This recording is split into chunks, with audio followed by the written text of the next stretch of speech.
Bonjour, c'est Sandrine Frémont de nouveau, une traduction de l'enseignement donné par Filige sur la date de l'Épître aux Galates, avec la chronologie de la visite de Paul à Jérusalem, dont Galates, les chapitres 1 et 2. Cet enseignement de Filige vous aidera dans vos réflexions pour fixer la date de l'Épître aux Galates. En ayant établi la date pour le Conseil de Jérusalem dans le dernier enseignement, on peut maintenant trouver la date de la lettre de Paul aux églises en Galatie. Un des problèmes, ou plutôt une des questions qu'on peut se poser, se trouve dans le récit de la visite de Paul, qu'on trouve au chapitre 2, dès le verset 1 de Galates. C'est la visite de Jérusalem dont j'aimerais parler. Comment est-ce qu'on peut identifier cette visite en comparant les récits des visites à Jérusalem de Paul dans le livre qu'on trouve dans le livre des Actes? Est-ce que cette visite est la même que celle où Paul et Barnabas amènent l'offrande pour ceux qui sont dans le besoin, sortant de famine sous le règne de Claude? Ou bien est-ce que c'est le même récit que celui de la rencontre du Conseil de Jérusalem en 49 après Jésus-Christ? Donc le but est d'établir si la lettre aux Galates a été écrite avant le Conseil de Jérusalem ou après. C'est ce que nous allons explorer dans cette courte présentation. Ce que j'aimerais faire, c'est vous présenter les différentes discussions sur le sujet pour que vous puissiez réfléchir et arriver à votre propre conclusion. Nous avons deux options. La première option est basée sur l'interprétation que la visite de Paul, Barnabas et Tite dans Galates au chapitre 2 est la visite à Jérusalem en temps de famine. Comme nous l'avons mentionné dans l'enseignement précédent, les dates sont difficiles à établir. Même par exemple la date de la croix et de la résurrection de Jésus sont difficiles à établir. Certains disent que c'était en 29 après Jésus-Christ, d'autres un peu plus tard. Mais disons que c'était environ 30 après Jésus-Christ pour faciliter notre argumentation et notre discussion. La date de la conversion de Paul, lorsqu'il rencontre Jésus sur la route de Damas, n'est pas certaine non plus. C'est ce qu'on lit dans Acte 9. Mais les évidences sont que Paul n'a jamais rencontré Jésus lors de son ministère terrestre, donc pendant les 3 ans du ministère de Jésus en Galilée et en Judée. Mais sa rencontre avec Jésus, qu'il décrit dans Actes, semble se passer 2 ou 3 ans après la mort et la résurrection de Jésus. Donc disons que Paul s'est converti dans Acte 9 aux environs de 32 après Jésus-Christ, plus ou moins une année. Ce qu'on lit dans Galates 1, vous l'avez remarqué, c'est le témoignage de Paul. Il argumente qu'il n'a pas reçu l'évangile par des origines ou des sources humaines, mais il l'a reçu par une révélation de Jésus-Christ. Il continue en racontant son histoire. Il dit « Vous avez entendu parler de ma conduite autrefois dans le judaïsme. » Et il raconte sa rencontre avec Jésus sur la route de Damas, et comme je l'ai dit, on suggère que c'était 32 après Jésus-Christ. Après ce récit, il dit « Après 3 ans », et ça nous amène à environ 35 après Jésus-Christ. Après 3 ans, il va à Jérusalem pour visiter Céphas, c'est-à-dire Pierre. Donc c'est la première visite de Paul à Jérusalem en tant que croyant, en tant que disciple de Jésus. On peut lire ça dans Galates 1 au verset 18, et on peut aussi lire ça dans Acte 9 à la fin du chapitre. Qu'après son temps à Damas, Paul va à Jérusalem. Et c'est donc dans Acte 9 au verset 26. Donc, il reste quelques jours à Jérusalem. On lit que Barnabas le prend avec lui et que c'est lui qui le conduit vers les apôtres. On ne sait pas qui étaient les apôtres à ce moment, combien ils étaient. On lit simplement que c'était des apôtres au pluriel. Et dans Galates, on lit qu'il a visité Céphas, donc Pierre, et Jacques, le frère du Seigneur. Donc on sait qu'il a rencontré ces 2 apôtres, en tout cas, lors de cette visite. Ensuite, il est allé dans les régions de Syrie et de Cilicie, et on sait grâce à Acte 9 qu'il y est allé à cause de la persécution. Donc il est resté juste un court instant, 15 jours, mais c'était trop difficile, trop dangereux pour lui de rester, donc il est parti. On peut estimer que tout ça s'est passé autour de 35 après Jésus-Christ. Ce serait donc sa première visite à Jérusalem après sa conversion, comme j'ai mentionné dans Acte 9. La question maintenant, c'est les 14 ans qui sont mentionnés dans Galates, chapitre 2 au verset 1. Je vais lire ce verset. Ensuite, 14 ans plus tard, je montais de nouveau à Jérusalem avec Barnabas. La question est donc 14 ans après quoi?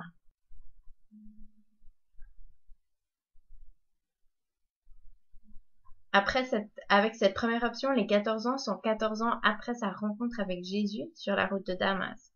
14 ans commencerait donc en 32 après Jésus-Christ et se terminerait en 46 après Jésus-Christ. Elle serait donc la visite de Paul et Barnabas pour apporter l'offrande aux saints qui étaient dans le besoin à Jérusalem en temps de famine. Avec cette option, Galates au chapitre 2 est identifié avec la visite à Jérusalem en temps de famine.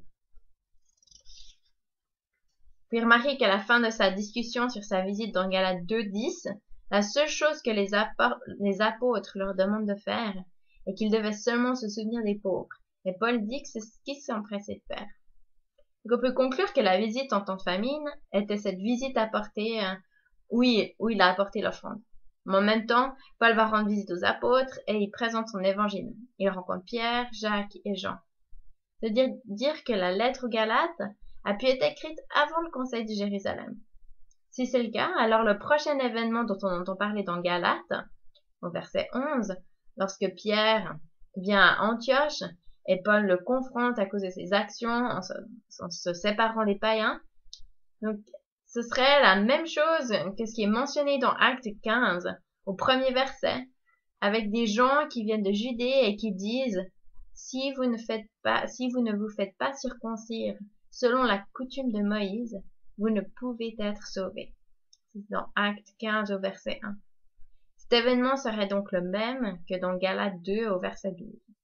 En effet, avant la venue de quelques personnes de chez Jacques, ils mangeaient avec les païens, mais après leur venue, il s'esquiva et se tint à l'écart par crainte des circoncis. Ça veut dire donc que l'épître aux Galates a été écrite juste avant la venue de Paul et Barnabas pour le Conseil de Jérusalem. Donc ceci est la première option. La deuxième option commence avec la même suggestion de date.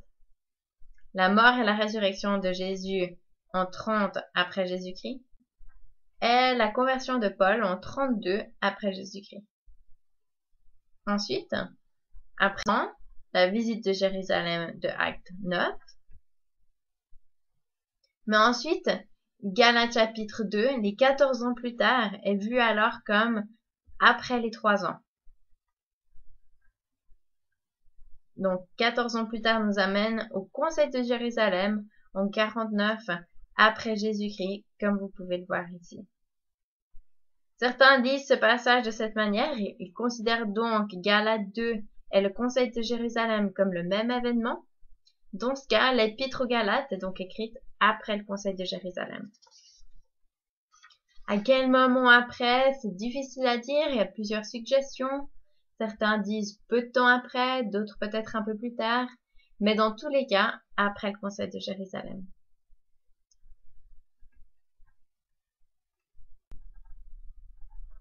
Pour vous aider à identifier et à arriver à une conclusion quant à la date de l'épître des Galates, écrite aux Galates, savoir si ça a été écrit avant ou après le Conseil de Jérusalem, voilà quelques arguments à considérer, quelques points à...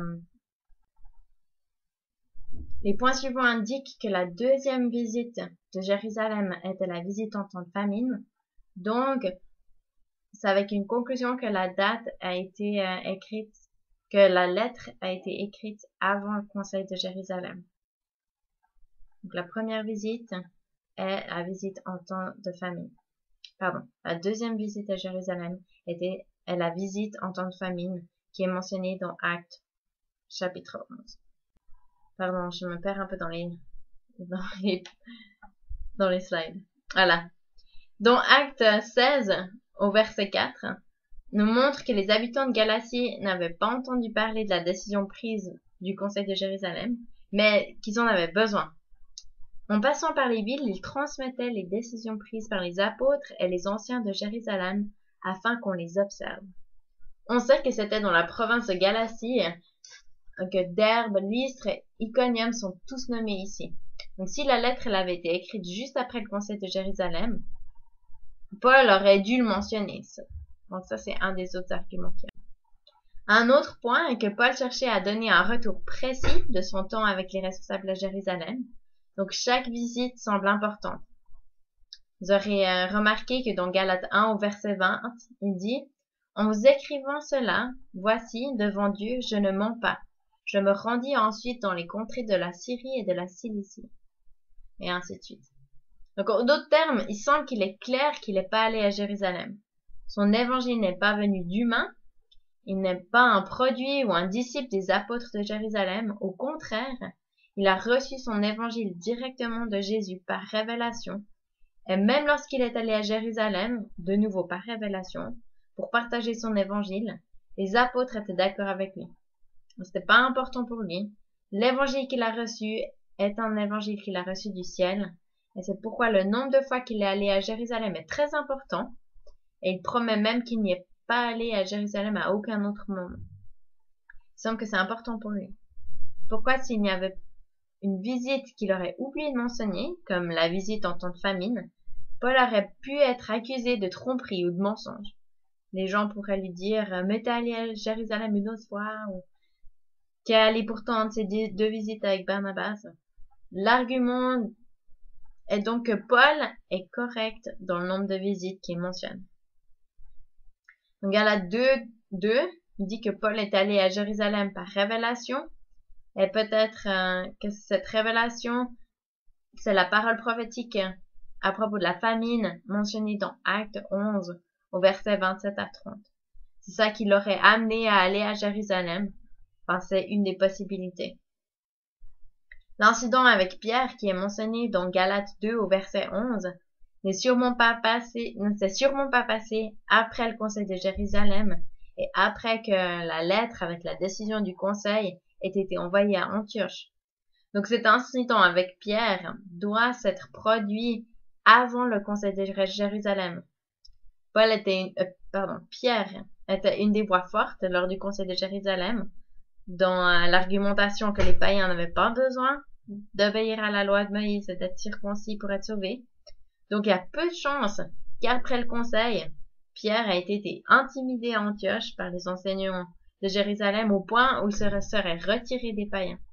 Donc l'argument est donc que Galates a été écrit avant le conseil de Jérusalem.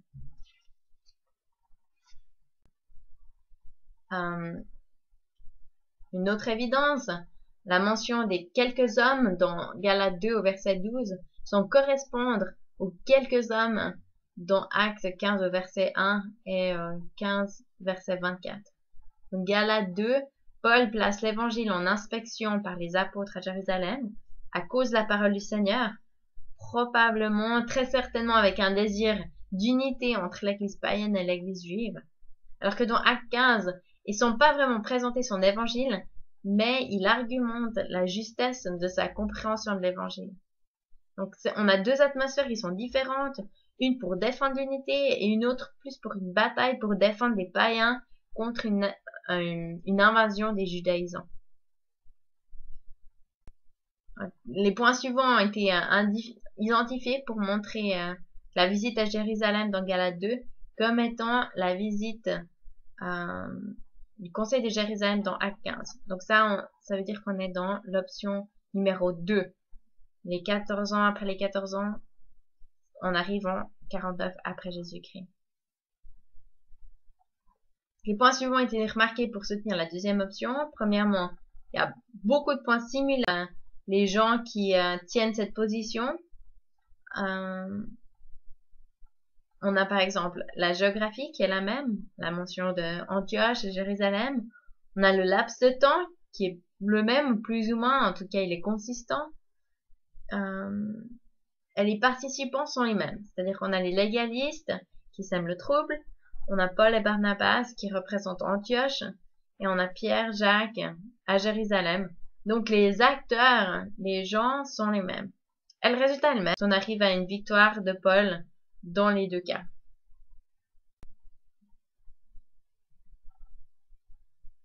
Dans Galates 2 au verset 4, on lit que des faux frères s'étaient furtivement introduits et glissés parmi nous pour épier la liberté que nous avions en Christ Jésus avec l'intention de nous asservir. Il se pourrait que ces hommes soient les mêmes que ceux qui sont mentionnés dans Actes 15 au verset 1.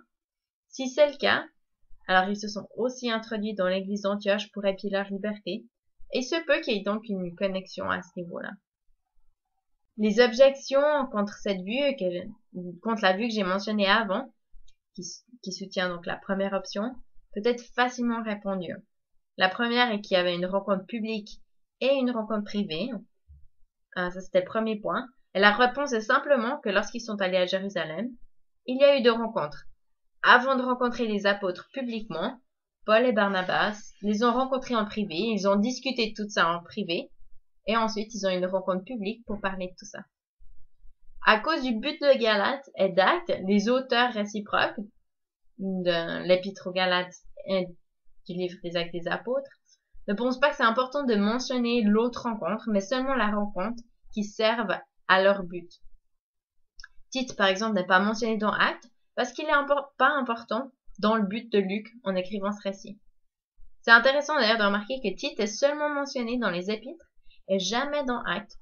Et la raison pour laquelle Luc ne le mentionne pas est que peut-être il n'est pas important pour le point qu'il était en train de faire. Et on sait que Luc est très sélectif dans ce qu'il inclut dans le livre des Actes des Apôtres. En écrivant 30 ans, en essayant d'écrire et de couvrir 30 ans d'église, il a dû être très sélectif dans ce qu'il choisit de partager. Le livre aux Galates annonce que Paul, Barnabas et Tite sont allés par révélation. Ça pourrait aussi être le cas pour la visite, dans le cas de la visite pour le conseil de Jérusalem. Il se peut que lorsqu'ils se battaient contre les gens qui disaient qu'ils venaient de Jacques, comme on a lu dans Actes 15 au verset 1, alors qu'ils priaient, ils ont peut-être ressenti qu'ils devaient aller à Jérusalem pour régler cette affaire. Donc le conseil de Jérusalem, dont cette rencontre privée et publique, serait le résultat d'une révélation. Donc, la question est pourquoi est-ce que la décision du conseil n'est pas mentionnée dans Galates? La réponse est que le décret qui est adressé aux païens à Antioche et en Syrie et en Cilicie, et non pas aux païens de la Galatie. En d'autres termes, la décision dans Acte 15 serait spécifiquement pour les païens d'Antioche, de Syrie et de Cilicie, et qu'il s'adresse à eux spécifiquement. Mais aussi dans Actes, le décret est un petit peu un compromis, dans le sens où les gens devaient s'abstenir de certaines viandes et de sang. Par contre, dans 1 Corinthiens, Paul il voit ces choses comme ayant à voir avec la conscience. Donc la nourriture offerte aux idoles ne veut pas vraiment dire grand chose, mais donc quand ils allaient acheter de la viande au marché, ils n'avaient pas besoin de se demander d'où la viande venait. Par contre, ils devaient s'en inquiéter seulement si d'autres s'en inquiétaient aussi. Donc c'était peut-être un compromis pour Paul s'il citait le décret de Acte 15. Donc, en le citant, Paul aurait pu montrer que l'autorité des apôtres de Jérusalem est plus grande que la sienne. Mais le point central de l'argument dans Galates, comme nous allons le voir, semble que les accusateurs l'accusaient d'avoir reçu son évangile de Jérusalem et ensuite de l'avoir changé. Il voulait faire plaisir aux gens, Paul aurait voulu faire plaisir aux gens, il était prêt à changer l'évangile pour que ce soit plus facile pour les païens. Donc l'argument est que Paul était un disciple de Jérusalem. Donc si Paul cite la lettre qui vient du conseil de Jérusalem, il aurait peut-être fortifié cet argument en disant que cette lettre venait de Jacques et en citant cette lettre, il aurait montré qu'il était sous l'autorité des apôtres à Jérusalem, comme on peut le voir, qui s'en défend dans Actes et qui vraiment il argumente qu'il a reçu son évangile par Christ et par Jésus directement et seulement. Alors non, pourquoi est-ce que Paul ne mentionne pas la visite en tant que famille dans Acte 11, qui est mentionnée dans Acte 11 dans l'Épître aux Galates? Cette visite était dans un temps de grande tourmente avec beaucoup de persécutions. On lit que Jacques, le disciple, a été décapité dans cette période, Pierre a été mis en prison, et il n'y a pas vraiment de mention des apôtres à Jérusalem à cette période-là. Donc, il est fort possible qu'il n'y avait pas d'apôtres qui étaient à Jérusalem. Et donc, Paul n'aurait pas besoin de les mentionner, puisque le problème qui fait face avec ses accusateurs en Galatie est avec l'autorité des apôtres de l'église de Jérusalem. Donc, s'il il est allé à Jérusalem avec l'offrande pour les saints là-bas et qu'il n'y avait pas d'apôtres, alors il n'avait pas besoin de le mentionner. Ça n'aurait pas vraiment d'importance dans son argumentation dans Galates. Donc voilà les deux options. Considérez, les observer, continuer d'étudier tout ça et arriver à votre propre conclusion à la fin. J'espère que cet enseignement vous était utile et que ça a apporté de la clarté dans cette période historique pour l'arrière-plan de la lettre aux Galates.